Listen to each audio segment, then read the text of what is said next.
എന്ത് ഭക്ഷണം കഴിക്കണം കഴിക്കണ്ട എന്ന് തീരുമാനിക്കേണ്ടത് ഒരു പൗരന്റെ മൗലിക അവകാശമാണ്. അത് ഇന്ത്യൻ ഭരണഘടന ഉറപ്പു നൽകുന്നതുമാണ്. പക്ഷേ ആ മൗലിക അവകാശത്തിന്മേലുള്ള കടന്നുകയറ്റമാണ് ഇപ്പോൾ രാജ്യത്ത് നടന്നു വരുന്നത്. ബീഫ് പലയിടത്തും നിരോധിക്കുന്നു, ബീഫ് കടത്തി എന്നാരോപിച്ച് പലരെയും മർദ്ദിക്കുന്നു. പല സംഭവങ്ങൾ നമ്മുടെ മുന്നിലുണ്ട്. അതിപ്പോൾ ഏറ്റവും ഒടുവിൽ വിവാദമായ കേരള സ്റ്റോറി 2-ലുമുണ്ട്. കേരളത്തെക്കുറിച്ച് വളരെ മോശമായ രീതിയിൽ ചിത്രീകരിക്കുന്നുണ്ട്. ആ സിനിമയിൽ ബീഫ് നിർബന്ധിച്ച ഒരു പെൺകുട്ടിയെ കഴിപ്പിക്കുന്നത് ആ ട്രെയിലറിലുണ്ട്. ഇനി നമുക്കൊന്ന് ബീഹാറിലേക്ക് പോകാം. ബീഹാറിൽ ഉപമുഖ്യമന്ത്രി ഒരു വിചിത്ര പ്രഖ്യാപനം നടത്തിയിരിക്കുകയാണ്. അവിടെ സ്കൂളുകൾക്കും ആരാധനാലയങ്ങൾക്കും സമീപം മാംസ വിൽപ്പന നിരോധിക്കും, അല്ലെങ്കിൽ അത് തടയും എന്ന് പ്രഖ്യാപിച്ചിരിക്കുകയാണ് BJP നേതാവ് കൂടിയായ വിജയ് സിൻഹ. അതിന് കാരണം പറഞ്ഞിട്ടുള്ളത് കുട്ടികൾക്കിടയിൽ അക്രമവാസന വർദ്ധിക്കാൻ കാരണമാകും. അപ്പോൾ അത് തടയാൻ വേണ്ടിയാണ് മത്സ്യങ്ങളുടെയും മാംസങ്ങളുടെയും വിൽപ്പന അത് നിരോധിക്കുന്നത്, തടയുന്നത് എന്നാണ് വിജയ് സിൻഹ പറയുന്നത്. ഇനി ഇതൊക്കെ നമുക്ക് മാറ്റി നിർത്താം. ഇനി മറ്റൊന്നുള്ളത്, ഈ പറയുന്ന ഈ എതിർപ്പ്, ഈ തൊട്ടുകൂടായ്മ, പക്ഷേ ഈ സംഭാവന സ്വീകരിക്കുന്നതിൽ BJPക്ക് ഇല്ല എന്ന് പറയണം. രാജ്യത്തെ ഏറ്റവും വലിയ ബീഫ് എക്സ്പോർട്ട് ചെയ്യുന്ന കമ്പനിയാണ് അലാൻസ സൺസ് പ്രൈവറ്റ് ലിമിറ്റഡ്. കഴിഞ്ഞ സാമ്പത്തിക വർഷം BJPക്ക് റെക്കോർഡ് തുകയാണ് ഈ കമ്പനി സംഭാവന ചെയ്തിട്ടുള്ളത്, ഏതാണ്ട് 30 കോടിയോളം രൂപ.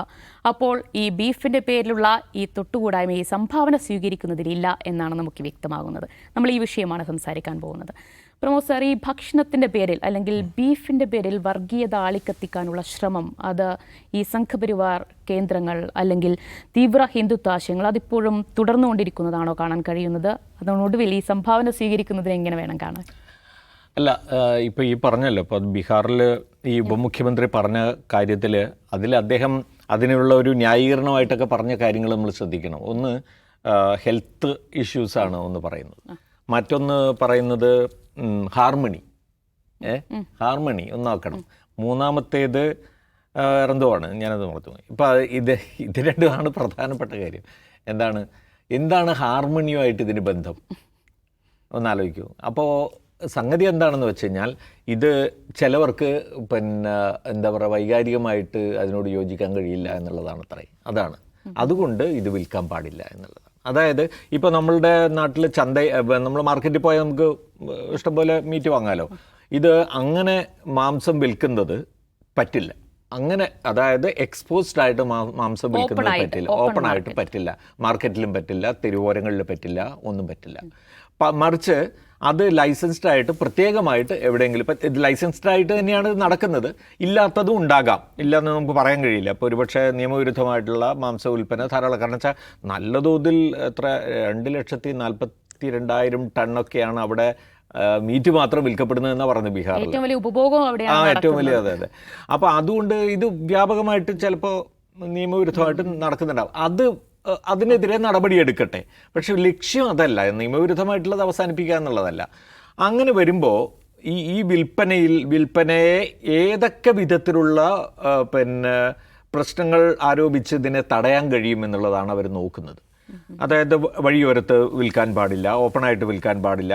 അതൊക്കെ പറയുമ്പോൾ ഇതിന് രജിസ്റ്റേർഡ് ആയിട്ട് വേറെ വിൽപ്പന കേന്ദ്രങ്ങൾ വെച്ചിട്ട് വളരെ ക്ലോസ്ഡ് ആയിട്ടുള്ള വിൽപ്പന മാത്രമേ നടത്താൻ കഴിയുള്ളൂ. അപ്പോൾ സാധാരണക്കാരായ മാംസ വിൽപ്പനക്കാർ എന്ന് പറയുമ്പോൾ ഏറ്റവും ദരിദ്രരും, അവിടെ എന്ന് വെച്ചാൽ അതിലൊരു ഭൂരിഭാഗം പേരും മുസ്ലിങ്ങളാണ്. മുസ്ലിങ്ങളായ സാധാരണക്കാരായിട്ടുള്ള ആളുകളുടെ ഈ കച്ചവടം അവസാനിപ്പിക്കുക, അതിൻ്റെ അടിവേര് വെട്ടുക എന്നുള്ളതാണ് ഇതിൻ്റെ ഉദ്ദേശമെന്ന് നമുക്ക് വ്യക്തമാണ്. കാരണം ഇത് ആദ്യമായിട്ടല്ല, അത് ബീഹാറിൽ ഇപ്പോൾ ഒരു പുതിയ നീക്കം എന്നുള്ള നിലയിൽ കണ്ട, രാജ്യത്ത് പലയിടത്തും ഇതേ സംഗതികൾ നടക്കുകയാണ്, പല കാരണങ്ങൾ പറഞ്ഞുകൊണ്ട്. അപ്പോൾ ഇപ്പോൾ UP-യിലൊക്കെ ആവട്ടെ, അല്ലെങ്കിൽ മറ്റ് BJP ഭരിക്കുന്ന മറ്റ് സംസ്ഥാനങ്ങളിലൊക്കെ നവരാത്രി വേളയിൽ മാംസ വിൽപ്പന പാടില്ല എന്ന് ഉത്തരവിറക്കുന്നു. പിന്നെ ചിലപ്പോൾ ഈ ശ്രാവണ മാസം മുഴുവൻ, ഒരു മാസം ഒന്നാലോചിച്ച് നോക്കണം, ഒരു മാസം മുഴുവൻ മാംസ വിൽപ്പന നിരോധിക്കുന്നുണ്ട്. അപ്പോൾ അതോടുകൂടി നട്ടല്ലൊടിയുന്നത് ഈ വിൽക്കുന്ന ഇതുവഴി കച്ചവടം കൊണ്ട് മാത്രം ജീവിച്ചു പോരുന്ന മനുഷ്യരാണ്, അവരുടെ കഞ്ഞികൂടി മുട്ടുകയാണ് അതോടുകൂടി. അപ്പോൾ ഇതാണ് ലക്ഷ്യം. അപ്പോൾ ഈ ഹാർമണി എന്ന് പറയുന്നത് അത് തന്നെയാണ്. അതായത് ഹിന്ദുക്കളായ വിഭാഗങ്ങൾക്ക് ബീഫ് വിൽക്കുന്നതും ചെയ്യുന്നതിനോടൊന്നും യോജിപ്പില്ല. അപ്പോൾ അവർക്ക് അതൊരു അസ്വസ്ഥത ഉണ്ടാക്കും, അതുകൊണ്ട് വിൽപ്പന വേണ്ട എന്നുള്ളതാണ്. അപ്പോൾ ഹാർമണി എന്നല്ല, അപ്പോൾ അവർക്കും കൂടി അവരെ ഇതിൽ കുഴപ്പമൊന്നുമില്ല എന്നാക്കാൻ വേണ്ടിയിട്ടാണ് ഈ ഹാർമണി എന്നുള്ള വാക്ക് ഉപയോഗിക്കുന്നത്, മനസ്സിലായല്ലേ? അപ്പോൾ ഇതൊക്കെയാണ് അതിനകത്ത് കാരണമായിട്ട് പറയുന്നതും ഇത്തരം ഒരു നീക്കം നടത്തുന്നതിന് വേണ്ടിയും ഈ രാഷ്ട്രീയം തന്നെയാണ് ഉള്ളത് എന്ന് നമുക്ക് നന്നായിട്ട് മനസ്സിലാവും. ഇതൊരു വശത്ത് നടക്കുന്നു. മറ്റൊരു വശത്താണ് പിന്നെ ദിവ്യ പറഞ്ഞതുപോലെ ഈ എക്സ്പോർട്ട് എന്ന് പറയുന്നതിന് യാതൊരു 2014 യഥാർത്ഥത്തിൽ പിന്നെ മൻമോഹൻ സിംഗ് സർക്കാർ അതിൻ്റെ അവസാന ഘട്ടം എത്തുമ്പോഴേക്കും പിന്നെ മോദി പ്രസംഗിക്കുന്നുണ്ട് രാജ്യത്ത് പിന്നുള്ള ഈ പിന്നെ ഇത് മാംസ കയറ്റുമതി ഈ കയറ്റുമതി തടയണം, ഈ കയറ്റുമതി തടയണം, രാജ്യത്തിൻ്റെ സംസ്കാരത്തിന് ചേർന്നതല്ല എന്നൊക്കെ പറഞ്ഞ് വലിയ പ്രസംഗമൊക്കെ നടത്തിയ മനുഷ്യനാണ്. അത് കഴിഞ്ഞിട്ട് അദ്ദേഹം പ്രധാനമന്ത്രി ആയതിനു ശേഷം ഇന്നേ വരെ നോക്കിക്കഴിഞ്ഞാൽ ഗ്രോത്ത് അല്ലാതെ ഇതിൻ്റെ കാര്യത്തിൽ ഇടിവുണ്ടായിട്ടില്ല. അപ്പോൾ ഈ ഗ്രോത്ത് ഉണ്ടാവുന്നത് എന്തുകൊണ്ടാണ്? ഗ്രോത്ത് അങ്ങനെ വെറുതെ ഉണ്ടാവുന്നതല്ല. ഈ കച്ചവടക്കാർ എല്ലാ കാലത്തും നമുക്കറിയാം ഭരണകൂടമായിട്ട് ഇതിന് എന്തെങ്കിലുമൊക്കെ ചില നീക്കുപോക്കുകൾ എപ്പോഴും ഉണ്ടാവും. മാത്രമല്ല അവരെ പ്രൊമോട്ട് ചെയ്യുന്നതിലൂടെ അവരിൽ നിന്ന് കിട്ടുന്ന ഈ പറയുന്ന തരത്തിലുള്ള വലിയ തൊഴിൽ 30 എത്രയാണ് ഇത്തവണത്തെ 30 കോടി. അതായത് ഈ 2013 മറ്റും BJPക്ക് ഇവരിൽ നിന്ന് കിട്ടിയത് 2 കോടിയോ മറ്റോ ആണ്. 2 കോടിയാകുമ്പോൾ അതെ, അതിന്റെ 30 കോടി ഒരൊറ്റ വർഷത്തേക്ക് 30 കോടി മാറ്റി കിട്ടുകയാണ്. അപ്പോൾ ആ ഒരു അതൊന്നും ആലോചിക്കണം നമ്മൾ. അപ്പോൾ അത്ര കണ്ട അതിന് മാത്രമല്ല ഇവരുടെ ലാഭം അതിനനുസരിച്ച് മാറുന്നുണ്ട്. 10,000 കോടിയൊക്കെയാണ് ഇവർക്ക് പിന്നെ ലാഭം ഉണ്ടാവുന്നത്. അപ്പോൾ ആ ഒരു ലെവലിലേക്ക് കാര്യങ്ങൾ മാറുകയാണ്. അപ്പോൾ ഇത് ഇന്ത്യ പിന്നെ ഈ ബീഫ് കയറ്റുമതിയിൽ ലോകത്തെ 3ാമത്തെ രാജ്യമായി മാറുകയാണ്. ഏറ്റവും കയറ്റുമതി നടത്തുന്ന 3ാമത്തെ രാജ്യമായി മാറുകയാണ്. അപ്പോൾ ഇതിനൊന്നും സംസ്കാരം പ്രശ്നമല്ല. ഇതിൽ സംസ്കാരത്തിൻ്റെ മറ്റു ഇഷ്യൂ ഒന്നും അവർക്ക് വരുന്നില്ല. നാട്ടിലെ പാവപ്പെട്ടവരായ മുസ്ലിങ്ങൾ കുറച്ച് കച്ചവടം നടത്തി അവർക്ക് ജീവിച്ചു പോകാനുള്ള ഒരു സംഗതി നോക്കിക്കഴിഞ്ഞാൽ അല്ലേ ഇതിൽ കാണേണ്ടത്. ഇപ്പോൾ ഈ സംസ്കാരത്തിൻ്റെ പേര് പറഞ്ഞിട്ടുള്ള ഈ ബീഫ് കച്ചവടം നിർത്തിക്കാനുള്ള ശ്രമങ്ങൾ ഇന്ത്യ ഒട്ടുക്ക് പലയിടത്തും പല രൂപത്തിലും നടക്കുന്നുണ്ട്. ഇപ്പോൾ ഈ പറഞ്ഞ രീതിയിൽ ഹിന്ദു മതാഘോഷങ്ങളുടെ സമയത്ത് നടത്തുന്ന അതൊന്നും മാത്രമല്ലാതെ നമുക്കറിയാം ഈ കർണാടകയിൽ ബാപ്പനാട് എന്ന് പറയുന്ന ഒരു സ്ഥലമുണ്ട്. മുൽക്കി എന്നാണ് അതിൻ്റെ ശരിക്കുള്ള പേര്. പിന്നീട് ആ പേര് മാറിയതാണ്. അതെന്താണെന്ന് വെച്ചാൽ അവിടെ ഈ ദുർഗാ പരമേശ്വരി ടെമ്പിൾ എന്ന് പറയുന്ന ടെമ്പിൾ ഉണ്ട്, ബാപ്പനാട് ദുർഗാ പരമേശ്വരി ടെമ്പിൾ. അത് വളരെ പ്രസിദ്ധമാണ്. അതിൻ്റെ കാര്യം എന്താ വെച്ചാൽ വളരെ മതസൗഹാർദ്ദത്തിന് ഭയങ്കര അവിടുത്തെ ആദ്യത്തെ പ്രസാദം നൽകുന്നത് ഒരു മുസ്ലിമിനാണ് എന്നാണ്. അതിന് കാരണം എന്താണെന്ന് വെച്ച് കഴിഞ്ഞാൽ അതിൻ്റെ ചരിത്രത്തിൻ്റെ ഐതിഹ്യത്തിൽ പറയുന്നത് എന്താ വെച്ചാൽ വളരെ കാലം മുമ്പ് ഒരു മുസ്ലിം കേരളത്തിൽ നിന്നുള്ളൊരു മുസ്ലിം വ്യാപാരിയാണ് അമ്പലം നിർമ്മിക്കുന്നതിന് കാരണക്കാരനായത് എന്നാണ് പറയുന്നത്. നമ്മളിപ്പോൾ ഇവിടെ അവരുടെ ഇതൊക്കെ പറയുന്ന പോലെ തന്നെ അവിടെ ആ അമ്പലം നിർമ്മിക്കാൻ തന്നെ ഈ ദുർഗാ പരമേശ്വരി ക്ഷേത്രം നിർമ്മിക്കുന്നതിന് തന്നെ കാരണമായത് ബാപ്പ ബേറി എന്നു പേരുള്ള ഒരു മുസ്ലിം വ്യാപാരിയാണെന്നാണ് പറയുന്നത്. ഈ വ്യാപാരി പിന്നെ ഇതിലൂടെ പോകുന്ന സമയത്ത് ഒരു പഞ്ചലിംഗത്തിന് ചെന്ന് ഇയാളുടെ ബോട്ട് ഇടിച്ചു. അപ്പോൾ ആ സമയത്ത് സ്വപ്നം കണ്ടിട്ട് ഈ ഒരു അമ്പലം ഉണ്ടാക്കണം എന്നുള്ള ഒരു നിർദ്ദേശം ദേവത ഇയാൾക്ക് കൊടുത്തു എന്നോ അങ്ങനെയൊക്കെയുള്ള ഐതിഹ്യങ്ങളാണ്. എനിവേ അത്രയ്ക്ക് ആ ഒരു കൺസിഡറേഷനിലാണ് അവിടുത്തെ മുസ്ലിം ഹിന്ദു സമൂഹങ്ങൾ ജീവിച്ചു പോന്നിരുന്നത്.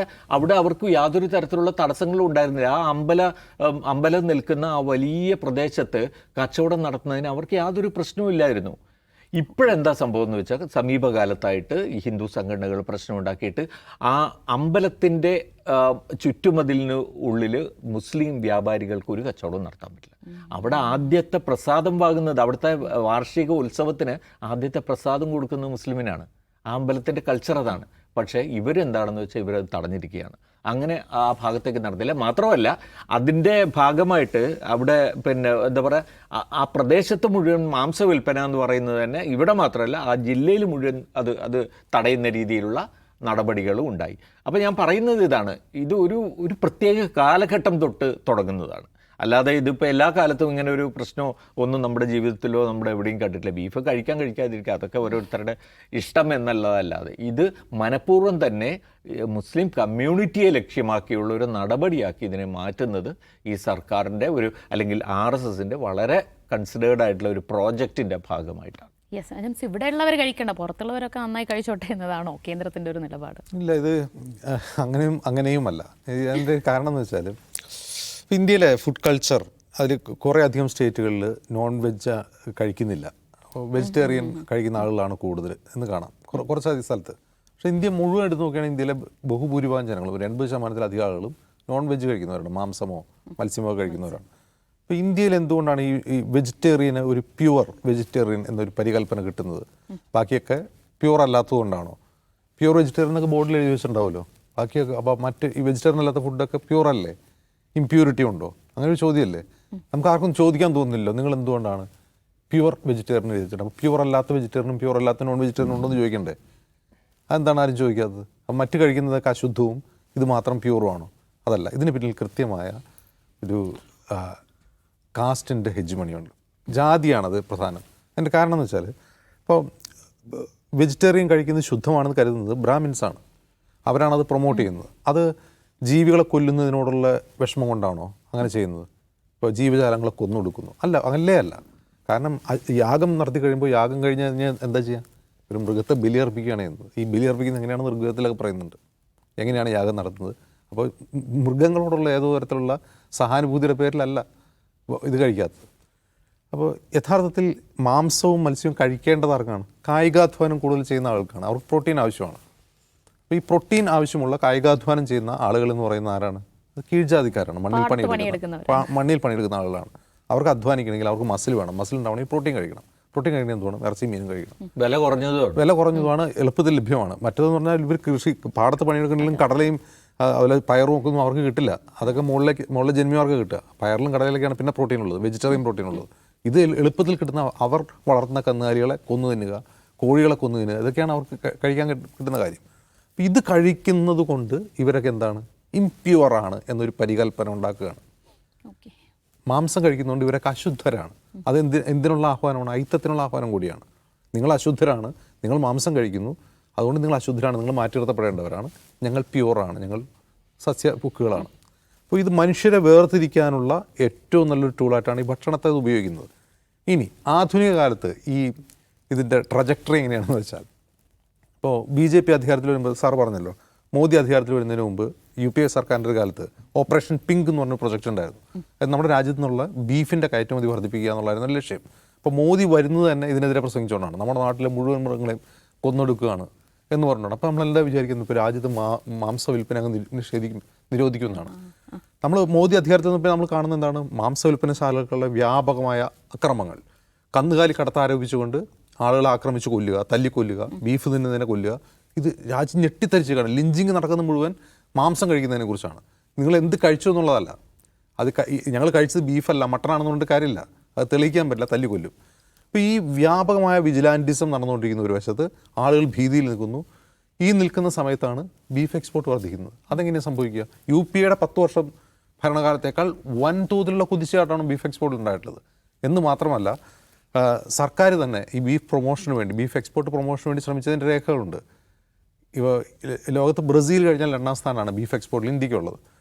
അപ്പോൾ ഇന്ത്യയിൽ നിന്നുള്ള ബീഫ് എക്സ്പോർട്ടിൻ്റെ ഏറ്റവും പ്രധാനപ്പെട്ട ഒരു രാജ്യമാണ് ഇന്തോനേഷ്യ. ഇന്തോനേഷ്യ ഒരു 90% മുസ്ലിങ്ങളുള്ള ഒരു രാജ്യമാണ്.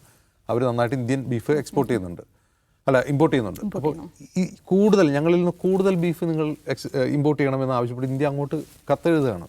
ഇത് പോരാ, കുറച്ചുകൂടി കൂട്ടണം, കാരണം ഇവിടെ ആവശ്യം പോലെയുണ്ട്, നിങ്ങൾക്ക് ആവശ്യമുള്ള ഞങ്ങൾ തരാം എന്ന് പറഞ്ഞ് കത്തെഴുതുന്നു. ഇനി വേറൊരു കാര്യം പറയട്ടെ, ഹലാൽ ഭക്ഷണത്തിനെതിരെ സംഘപരിവാർ ഇന്ത്യയിൽ കേരളത്തിലൊക്കെ പ്രത്യേകിച്ചും ക്യാമ്പയിൻ നടത്തിയായിരുന്നല്ലോ. ഹലാൽ ബോർഡുകൾ പാടില്ല, ഹലാൽ ഭക്ഷണം എന്ന് പറഞ്ഞാൽ വേറെന്തോ തുപ്പിയതാണെന്നൊക്കെ പറഞ്ഞിട്ടാണ് പ്രചരിപ്പിക്കുന്നത്. മോദി സർക്കാരിൻ്റെ കീഴിൽ 2023 ഈ food safety authority of India, അവരാണല്ലോ ഇതിൻ്റെ ക്വാളിറ്റി നോക്കുന്നത്. ഹലാൽ എക്സ്പോർട്ട് ചെയ്യുന്ന ബീഫിന് ഹലാൽ സർട്ടിഫിക്കേഷൻ നിർബന്ധമാക്കിക്കൊണ്ട് ഡയറക്റ്റീവ് പുറത്തിറക്കി. അതായത് എങ്ങനെയാണ് ഹലാൽ സർട്ടിഫിക്കേഷൻ ചെയ്യേണ്ടത്, അങ്ങനെ എക്സ്പോർട്ട് ചെയ്യാവൂ. ഹലാൽ സർട്ടിഫിക്കേഷൻ ഇല്ലാതെ ഒരു ബീഫ് പോലും എക്സ്പോർട്ട് ചെയ്യാൻ പാടില്ല. അതായത് ഇന്ത്യ പ്രധാനമായി പറയുന്ന ഇന്തോനേഷ്യക്കല്ല പോകുന്നത്, പല രാജ്യങ്ങളിലേക്ക് ഇന്ത്യ എക്സ്പോർട്ട് ചെയ്യുന്നുണ്ട്. അമേരിക്കയിലേക്ക് ഉൾപ്പെടെ ബീഫ് എക്സ്പോർട്ട് ചെയ്യുന്നുണ്ട്. അമേരിക്കയിലൊക്കെ ചെയ്യുന്നുണ്ടെങ്കിൽ ഹലാൽ വെക്കുന്നു. അപ്പോൾ ഹലാൽ സർട്ടിഫിക്കേഷൻ എന്താണെന്ന് മോദി സർക്കാർ എന്ന് പറയുകയാണതിൽ 2023 അത് നിർബന്ധമാക്കിക്കൊണ്ട് അവർ ഡയറക്റ്റീവ്സ് പുറത്തിറക്കുന്നു. അപ്പോൾ യഥാർത്ഥത്തിൽ എന്താ നടക്കുന്നത്? നമ്മളൊന്ന് തിരിച്ച് ചിന്തിച്ച് നോക്കി. ഒരു വശത്ത് താഴേക്കടയിലുള്ള കായികാധ്വാനം നടന്ന മനുഷ്യർക്ക് പ്രോട്ടീനുള്ള മാംസഭക്ഷണം നിഷേധിക്കുന്നു. മറുവശത്ത് ഇങ്ങനെ ബാക്കിയാവുന്ന സർപ്ലസ് മാംസം മുഴുവൻ എക്സ്പോർട്ട് ചെയ്ത് കയറ്റുമതി വരുമാനം ഉണ്ടാക്കുന്നു. അതുവഴി അങ്ങനെ കയറ്റുമതി ചെയ്യുന്ന കമ്പനികൾക്ക് വൻതോതിൽ ലാഭമുണ്ടാകുന്നു. അതുവഴി ഇലക്ട്രൽ ബോണ്ട് വഴി BJPക്ക് പൈസ കിട്ടുന്നു. ഒന്ന് ആലോചിച്ച് നോക്കി, എത്ര ക്രൂരവും മനുഷ്യത്വരഹിതവും കുശാഗ്ര ബുദ്ധിയോടും കൂടിയാണ് ഇത് ചെയ്തുകൊണ്ടിരിക്കുന്നത്. ഇതാണ് ഭരണവർഗം, ഇതാണ് നടന്നുകൊണ്ടിരിക്കുന്നത്. അപ്പോൾ മനുഷ്യരെ പിന്നെ ഇവിടെ വേറൊരു കാര്യം പറഞ്ഞല്ലോ, അക്രമവാസന തടയാൻ വേണ്ടി മാംസഭക്ഷണം ശാസ്ത്രീയമായി ഒരു തെളിവുമില്ലാത്തൊരു കാര്യമാണത്. മാംസഭക്ഷണവും അക്രമവാസനയും. ഹിറ്റ്ലർ സസ്യഭുക്കായിരുന്നു. ഹിറ്റ്ലർ കൊന്നത്ര ആളുകൾ വേറെ ആരും കൊന്നിട്ടില്ലല്ലോ. അപ്പോൾ മാംസഭുക്കുകൾ മനുഷ്യരെ കൊല്ലുന്നവരാണ്, സസ്യഭുക്കുകൾ ആരും കൊല്ലില്ല എന്ന് പറയുന്നതിൽ ഒരു തരത്തിലുള്ള അടിസ്ഥാനമില്ല. അതിൽ നമ്മുടെ ഭക്ഷണവും നമ്മുടെ സ്വഭാവം തമ്മിൽ ഒരു ബന്ധവുമില്ല. നമ്മുടെ ഭക്ഷണം നമ്മുടെ ശരീരം തമ്മിൽ ബന്ധമുണ്ട്. ഇപ്പോൾ ഒരു ഉദാഹരണം പറഞ്ഞാൽ ഇന്ത്യൻ വംശജരുടെ രൂപം നോക്കുക. ഏറ്റവും കുറവ് പ്രോട്ടീൻ ഇൻടേക്കുള്ള ആളുകളാണ് ഇന്ത്യക്കാർ. അത് സമ്പന്നനായാലും ദരിദ്രനായാലും. കാരണം എന്താ വെച്ചാൽ അത് കൾച്ചറില്ല. നമ്മൾ കാർബ്സ് വാരി കഴിക്കുന്ന കൾച്ചറാണ്. നമ്മുടെ രൂപവും ഒരു യൂറോപ്പിൻ്റെ രൂപവും തമ്മിൽ വ്യത്യാസമുണ്ട്. നമുക്ക് എന്താണ്, ഞാൻ ബോഡി ഷെയിം ചെയ്യുകയല്ല, നമുക്ക് മസിൽ കുറവാണ്. മസിൽ കുറവ്, നമ്മളിങ്ങനെ വീർത്തു വരുവാണ്. അതിൻ്റെ കാരണം കാർബ്സ് ഇൻടേക്ക് കൂടുതലാണ്. അപ്പോൾ ഇത് ഒരു വശം നമ്മൾ ആ രോഗികളാകും. നമ്മൾ ലോകത്തെ ഏറ്റവും വലിയ ഡയബറ്റിക്സ് ക്യാപിറ്റൽ എന്നാണ് ഇന്ത്യ അറിയപ്പെടുന്നത്. അതിൻ്റെ പ്രധാന കാരണം ഈ കാർബ്സ് ഇൻടേക്കാണ്. ഒരു വശത്ത് ഭരണകൂടം എന്ത് ചെയ്യുന്നു, മനുഷ്യരെ രോഗികളായിക്കൊണ്ടിരിക്കുന്നു. മറുവശത്ത് ഈ ഭക്ഷണത്തിൻ്റെ പേരിൽ മനുഷ്യരെ വേർതിരിക്കുന്നു, ശുദ്ധവും അശുദ്ധവുമാകുന്നു. മറുവശത്ത് ഇതിനെ കച്ചവടം ചെയ്ത് പൈസ ഉണ്ടാക്കുന്നു. ഇത് മനുഷ്യന്മാർ തിരിച്ചറിയണം. ഈ കുറഞ്ഞ പക്ഷം ഈ വാട്സപ്പിലൂടെ ഈ പ്രൊപ്പഗൻഡ മെറ്റീരിയൽ ഇത് സംബന്ധിച്ച് പ്രൊപ്പഗൻഡ മെറ്റീരിയൽ ഫോർവേഡ് ചെയ്യുന്ന ആളുകളെങ്കിൽ ഇത് മനസ്സിലാക്കണം എന്നാണ് പറയുന്നത്. യെസ്, അതാണ്. അതിന് പിന്നിൽ കൃത്യമായ അജണ്ടയുണ്ട്. ആളുകളെ വേർതിരിക്കാൻ, അവരുടെ വർഗീയ അജണ്ട നടപ്പിലാക്കുകയാണ് ഇത്തരം നടപടികളിലൂടെ എന്നതാണ് വ്യക്തമാകുന്നത്.